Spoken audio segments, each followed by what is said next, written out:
Hello, hello, and welcome to the Humanity of Sales, where purpose meets profit. I'm Heather Hansen O'Neill, your host. And of course, we have another amazing guest for you today. It's Marc Reede, the author of The Coffee Code. Couple of reasons why I invited Marc on the show. First, I love coffee. Second, has written a book that is specific to helping those up and coming leaders to get their first jobs out of school. And I happen to have three young sons. They're not young like they used to be, but they're young as in they're just starting out in the world.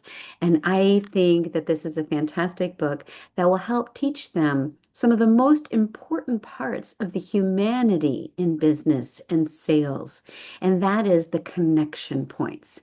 And so for me, this is a natural to bring him on to tell his story, to share some of the tips and strategies that he offers in the Coffee Code for those students, but also how it translates for anyone in business and sales today. So, are you ready? Let's bring them on.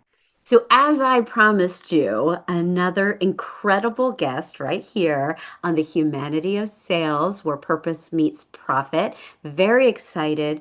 Marc Reede is a serial entrepreneur who started his own business after law school, and he's got 30 plus years to draw life's lessons from that bridge the gap of generational differences. He's the author of The Coffee Code, how a simple meeting over coffee can introduce you to a world of career opportunities.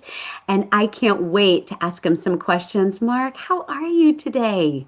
I'm good, Heather. Thank you for having me. The coffee code is meant. What I've found is it's meant for a 22 to 30-year-old audience, but as I've had some early on discussions with you, the realization is that ceiling is meant to be broken. 100%. And here's the thing, those, we'll just call it not in that age range like myself, we happen to have kids that are in that age range. So I'm going to take away some great pointers and share it with him as well. So we so many different things that I want to ask you about. So how about we just start with what prompted you to write the book? Well, when my kids were in their early 20s, I was the go-to dad for those pep talks that I'm sure you've given many, many of to their friends who had just graduated college and had worries about taking the next step in life and starting their careers. And since I had started my own business, I kind of had a good sense of what that path looks like and a better sense of telling young people, don't worry about it, you got this. Yeah. So that was kind of where I got started. And I enjoyed those one-on-one talks so much that I started speaking on college campuses. Friends of mine who were adjunct professors or, who taught classes at UCLA or USC. I'm based here in LA. And my notes for those speeches on campuses effectively became the Coffee Code. Oh, that's awesome. That's Yeah. awesome. So, this is called the humanity of sales. And so a lot of people might be like, well, the coffee code, well, what does that have to do with humanity? And I believe it has everything to do with humanity, right? The mentorship that you did with your kids' friends, that's part of humanity. How we help guide them into making those connections that are part of the humanity of sales. So can you help me understand better a little bit about, I think there's a challenge that they brought up to you that had to do with maybe that fear, right? That's associated with that. How do I get that first job, right? And so what were some of the things that you advised them about, and how does that apply to humanity? Well, I think I've found that this is all about relationships and all about meetings just like you and I are having right here. Yeah. More so, and the reason the book is called The Coffee Code is to effectively show the difference between a coffee meeting and an interview. Yeah. And to me, the importance for anyone is to be proactive out there. Ask for what you want.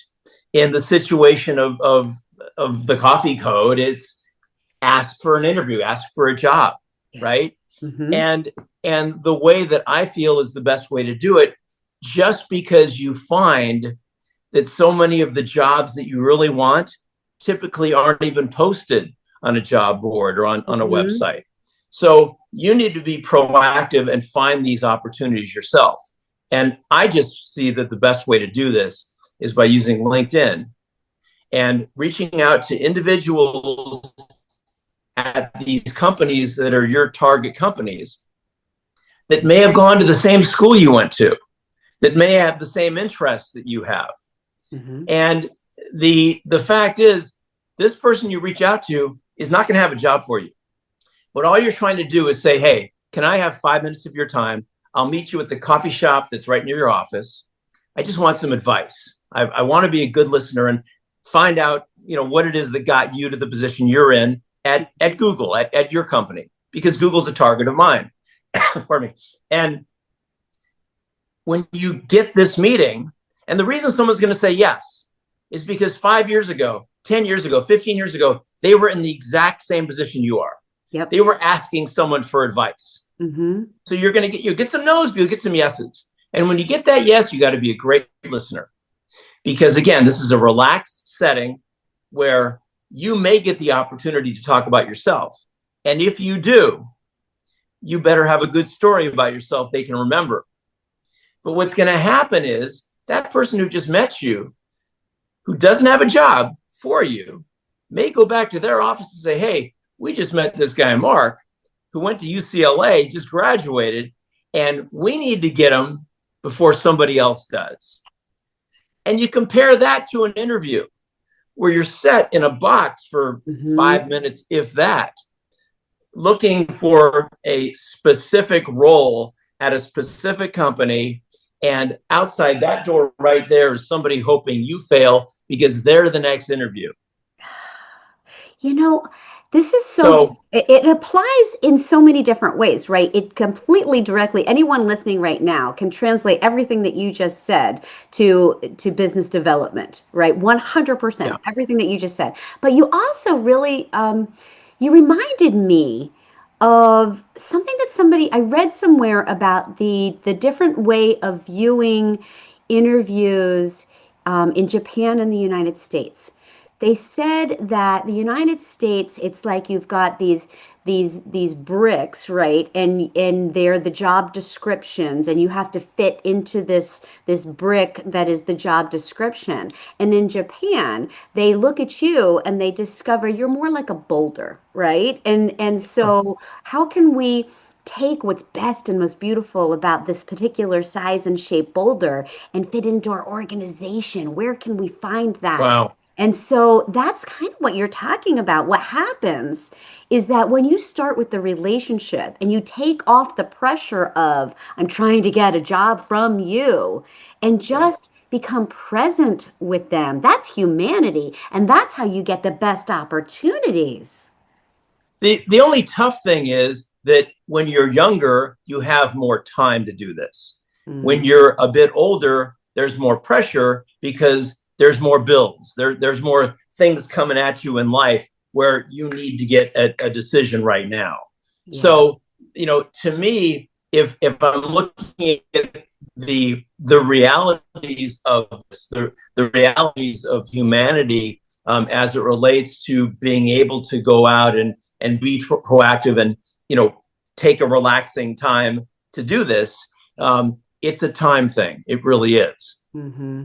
Time's our most precious resource. Now, you do Yeah. something really interesting. You had mentioned, oh goodness, you'll go somewhere if you want to make a personal connection with someone, you'll travel to see them. Can you share like where that comes from and how that works for you?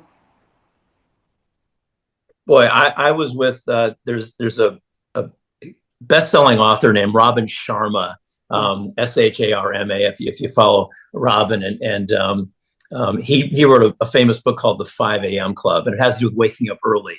Yep. Because when you wake up early, you can touch anybody, you can do anything. Hmm. You're just you got this. And Robin Sharma in his talks about the fact that he would fly 10,000 miles to see somebody for 10 minutes. Mm. And that personal touch is something that I have found in my business works. My business, as you know, is selling motivational speakers to major companies. Mhm. So my relationships are with meeting planners, meeting professionals at these companies. Yeah. And when we have a booking for a speaker, and the speakers we book are typically influencers. They're people like Mel Robbins and Simon Sinek and Jay Shetty and Magic Johnson. And I will fly to these events effectively, yes, to be backstage with our speakers, but to shake hands with that customer. Right. Because I realize that by shaking hands with the customer, they know you care. Mm-hmm. Humanity. They know you care. And in that care comes their next piece of business. Right. Because in sales, as you know, you're only as good as your last one. You got to work to get the next one. That's So right. that next one comes with that handshake, with that relationship, with that handwritten note afterwards, thanking them for their business. How else can I help you? So with that proactive ask, if that makes sense. Oh, it makes total sense. I absolutely love that. And I may ask you to put on your thinking cap about one of your favorite stories from one of these clients, but I'm not going to ask you to answer it yet. That'll be on the other side of the break. But there's another story I'd like you to share with me before we go to break. It's an interesting one that has to do with Venus. Would you like to share that one for everyone? Sure. So when my daughter Casey got into college to play tennis, she played tennis for USC. Um, you know, almost 15 years ago. I was friends with Andy Roddick, the tennis player's agent, and Andy's agent said, "Hey, Mark, I'd like you to take Casey to Madrid, Spain, and take her to the Madrid Open, which, if you follow tennis, is a clay court championship where all the famous men and women tennis players that you know play, and it's a clay court event that leads into the French Open a couple months later, right?" Mm-hmm. So he offered us backstage coaches passes to this event. Well, we're all excited. We're in Madrid now, and it's the day before the event. And understand that Casey herself got into tennis here in LA because Venus and Serena Williams were her idols. They were the reason that she took up tennis in the first place. Oh, wow. And this is when they were both playing strong, right? So Casey and I are at the event. We want to see how close our passes will get us. It's the day before the event. We show up in the registration area for the players. And it's like walking into a convention area that's got high ceilings and just wide open space. And then there's two staircases that lead up to where the players have their lockers and their meals and their massages. But it's the day before the event starts and nobody's around. Yeah. Yeah. But off in the corner, I see somebody I recognize, and it's Richard Williams, Venus and Serena's dad, and at the time, their coach. Well, I don't know Richard Williams. Casey doesn't know Richard Williams. Richard, I'm Marc Reede. I'm from Los Angeles. This is my daughter, Casey. Casey just got into college to play tennis, and your daughters were the reason that she took up tennis in the first place. He says, hang on one second. Venus, Serena. All of a sudden, the top of those two stairs, there's two girls. Yes, Daddy? Girls, come down here. I want you to meet somebody. But the story doesn't end there. Because the next night, Venus had her opening round match against a girl from Madrid. And there wasn't anybody in that stadium rooting for Venus Williams except us. Well, we were sitting up there in the rafters. Yeah. Great shot. Nice serve. Venus certainly knew where those cheers were coming from. Well, Venus beats the girl in straight sets.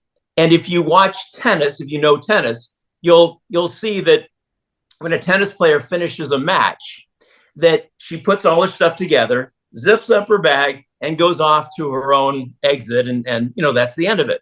Well, Mhm. Casey knew this. So once Venus wins and the crowd's all leaving, she goes down the stairs. I can't even see her against the grain to get as close as she can to congratulate her new friend. So now I focus back to Venus, and I'm watching Venus as she zips up her bag and she looks up at me and she mouths the words, "Where's Casey?" I was floored. I'm getting goosebumps telling you this story.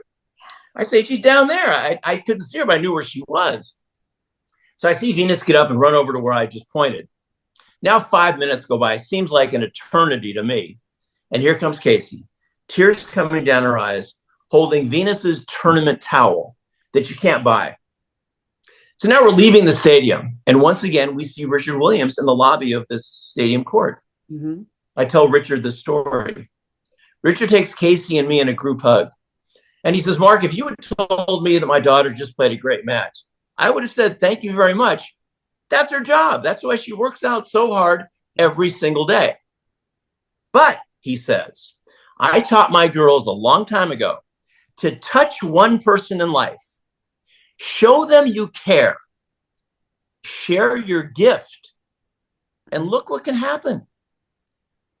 And I love that story. I tell that story to on college campuses often, and it's a story of humanity. It's a Mm-hmm. story that effectively is the base for the coffee code. It shows you that this isn't about finding a job, having success, buying a house, doing whatever it takes. It's about sharing a gift that we all have.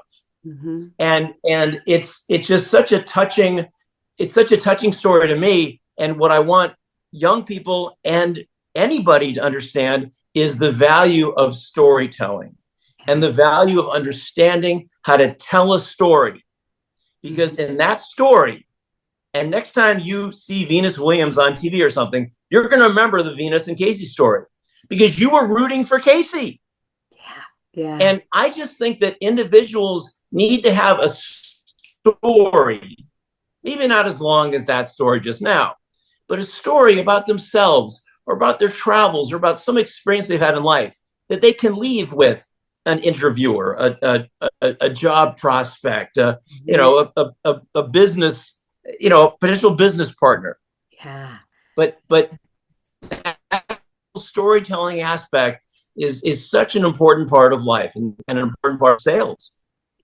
It 100% is. And you know what, Mark? I absolutely love this. And this is the perfect spot to stop and take a very brief break because what you've done is you've summed up humanity for us. It's about the story and it's about the connection point. I'm going to remember that story. And when we come back on the other side of the break, I'm going to ask you for another story or two. So everyone who's listening, make sure to stick with us for the next 30 seconds and we'll come back and we'll learn a little bit more from Mark. Wasn't that great? I absolutely love that story with Venus Williams. I mean, it touched my heart like you wouldn't even believe. Okay, so if you enjoyed that story and you like what Mark is sharing with you, you're definitely going to want to stick around for the second half of the show. But we'll also put a picture here of the coffee code for you, and you can check in the description. You can find a link for that there as well. And make sure to subscribe because we're going to keep having these awesome guests for you to check out. And now let's get back. There's another story just waiting for you on the other side, right here, right now, on the Humanity of Sales.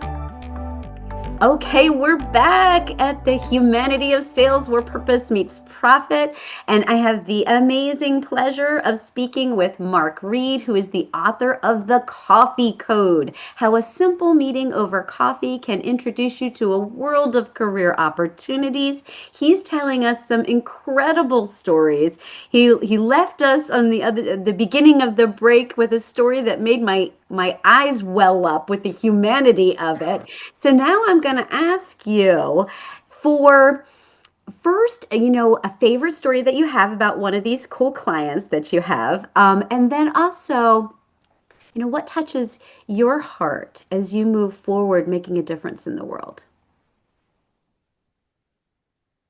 So thanks. I the stories that I'm learning, or that I'm more attuned to listening to, are stories about mentorship, about accepting no and rejection, things that I know that your listeners care about. Mm-hmm. And my touch point, as it goes to the second part of your question, is just seeing how what I share with a young person, how it hits, how it works. And so I do receive notes and texts and videos from people who in fact have read the coffee code, who said that your life hacks and the coffee code are exactly what I needed. Sorry. And so that's what gets me going. But a favorite story is the way that my friend Magic Johnson found his first mentor. And Magic, when he was retiring from basketball, wanted to go into business, but didn't have much experience in business.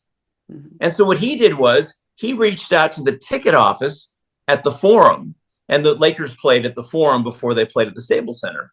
And he asked the ticket office people for a list of those people who sat in the courtside seats at the Lakers games, because Magic knew that those were the icons of industry, right? Those are the movers and shakers here in LA.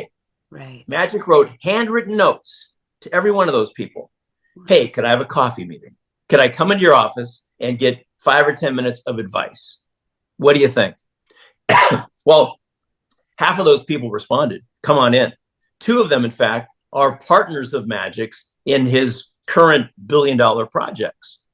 But what I share with young people, or with anybody, is the fact that you don't have to be Magic Johnson to have that courtside, because you have individuals who have known you for 20 years or more, who are rooting for your success. Well, if you're looking for a mentor, like Magic was, looking for guidance, those individuals who have known you for a long, long time become that first mentor. Now, granted, we're all going to have a lot of mentors in our lives. And anytime you meet somebody who gives you a great idea, to me, that person just became a mentor. Mm-hmm. So, always be on the search for that guidance. Always have your ears open for that next idea, mm-hmm. because that next idea will come, and it's going to come from someone who basically wants to help you. So just be ready for that. I think the key right there is wants to help you. I think that one of the things that comes back, the pushback comes back, why would they want to talk to me? Right, for the younger generation. And the reality is something that you said a little bit earlier in our conversation, and that's to pay it forward, what was given to them, right? That's what mentorship is about. And so they do want to have those conversations. So you just have to ask. And I love that you're encouraging people to do that. Another thing I'd really like for you to share with our listeners has to do with the importance of using LinkedIn for job hunters, whether it's a student who's just starting out or anyone, really. It is a great tool. So can you share what you love about it, and if you have a tip? Well, I think the most important thing about LinkedIn is, yes, it's a wonderful base for making your connections and having them all in one place. Mm-hmm. But for me in business, I use LinkedIn every single day. So for anyone in business, I think the importance of using LinkedIn every single day means to touch the people who you've connected with over the years, or if you're just a graduate from college right now, in the last month, in the last few months, and let them know what you're working on. Let them know a project you just finished. Let them know a class you just took. Let them know a job you just had, or a role you just had at a certain company. Because 6 months ago, or a year ago, or 10 years ago, when you met this person, you may have been just a nice person who shook their hand and connected with them on LinkedIn. But as they get to know you because of your consistent posts on LinkedIn, they may stop and say, whoa, I met this guy, Marc. I need to touch him, because all of a sudden I have a need for what he's offering up. and Mm. I know them. Yeah. So I just think that LinkedIn has to be more to you than just a big pot of all your connections. I Yeah. mean, it's awesome to have 10,000 connections on LinkedIn, but it's terrible and a terrible waste if you just have a bunch of connections and don't use them, Mm. don't touch them, Yes. don't let them know what's going on in your life, Yeah. because they sure do. If you look at all the posts you see on LinkedIn, those are people you've met. Do what Right. they do, and beef up your LinkedIn page. I mean, if you go to the Marc Reede LinkedIn page, and I'm hopeful that anyone listening to this, I mean, you got to spell my name right, MarCreede. But if you go to my LinkedIn page, please connect with me, because I want to. I want you to see how I am out there, and I Hmm. want you to emulate what I do, and then do it even better.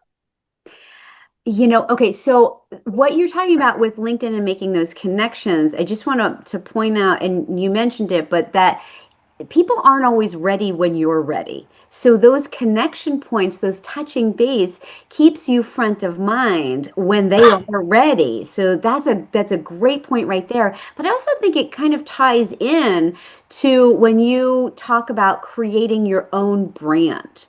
So would you like to elaborate more as it relates to brand? Yeah. So a one thing I do when I go to these corporate events with the speakers that we represent is many times I will ask the speaker to give me a short video Hmm. on my phone that I can play to students. Ah, And great. and Randy Zuckerberg, Mark Zuckerberg's sister, is one of those videos that I like to share. And I refer to creating your own brand as creating me incorporated. Mm. And Randy talks about the importance of finding those special skills that you have, those special life experiences that you've had, Yeah. something that is different about you. Because when you think about it, everybody's going to be applying for the same jobs. If Mhm. in fact there's a job that's posted on a job board that's a cool job. So you need to be me incorporated. You need to show and showcase what it is that's special about you. Mhm. Because otherwise, you're a graduate of Columbia University, and you this was your major, and here's what you're doing now, and okay, that's awesome. But there's got to be something that's deeper. Yeah. And I really think that when you're applying for a job, you need to not just send in your resume or do whatever it takes. You need to study exactly what this company does, why they need you, Mhm. how you can help them. And that needs to be your cover letter. That needs to be the video that you produce for them. So, this is more than just throwing 100 resumes out and hoping you get traction and hoping something sticks, because it ain't gonna stick. You have to make Right it in. stick. You have to, again, Exactly. and there's that word proactive again. Yes. Oh my gosh, it's so, so very important. I love everything that you're talking about here, Mark. It's so relevant. And we have to stand out, and that me.com, or that, really looking at it that way, I think Me is very, incorporated. yeah, me incorporated. It's very different than what the this up and coming generation is used to. And so that's how you're going to differentiate and really help them, because that's the connection point that ties them into that next amazing job. So, okay, we're getting to the close of the show. Two things. One is your thoughts on, the show's called The Humanity of Sales, where purpose meets profit. So, what are your thoughts on how humanity doing the right things and making these connection points comes back to you in that whether it's profitability for a business or getting a job for a student that's going into the workforce, whatever it means, how does it come back to you? And it might just tie in with a story that I want you to leave us with that has to do with nice. Well, I think that where you're going from my standpoint is what I call the power of nice, Yes. and just being a nice person in everything you do. And to me, that really goes back to that Richard Williams story about sharing your gift. I mean, the fact that you're sharing a gift with someone is being nice. But I've just found over the years that all the cool things that I've been able to do, all the places I've been able to go, um, the opportunities I've had Mm-hmm. have been because I'm a nice person. Yeah. And if you check into a hotel and you're nice to the person that's checking you in, if you're checking in for your flight and you're nice to that person who's checking you in, or if you're just sitting on a plane and talking to someone next to you and you're a nice person, they're going to open up to you. Mm-hmm. I mean, I'm not saying that the hotel is going to upgrade you to a suite, and the person at the gate agent at the airline is going to give you a first class ticket, but there will be something that you'll feel special about. Mm-hmm. I've been here. I was at the airport in Houston last week, and I was checking in for my flight, and I was about to go get a bagel at the bagel place right across from where gate 33 was. And I asked the woman who was checking me, and I said, "Hey, do you want a bagel?" "Oh my God, sure." And it just made me feel so good to say, "Hey, here's mine, here's yours." You know? So sometimes that itty bitty thing that's not going to get you anything back, but it just makes you feel good. Mm-hmm. That's so meaningful. And that can happen, in your office and anywhere. But yeah, I just think that nice can get you so many places in life that you never imagined. And that's truly the way that I look at my life. You know, being nice is so much easier than being cranky. It takes less muscles to smile than it does to frown. And yet so many, people are Wow. still like kind of set on being cranky. So, so I'm glad that that's what you do, what you focus on. And it not only makes you feel good, but it made that person that you gave the bagel to feel good and everyone else that you interact with feel Yeah. good.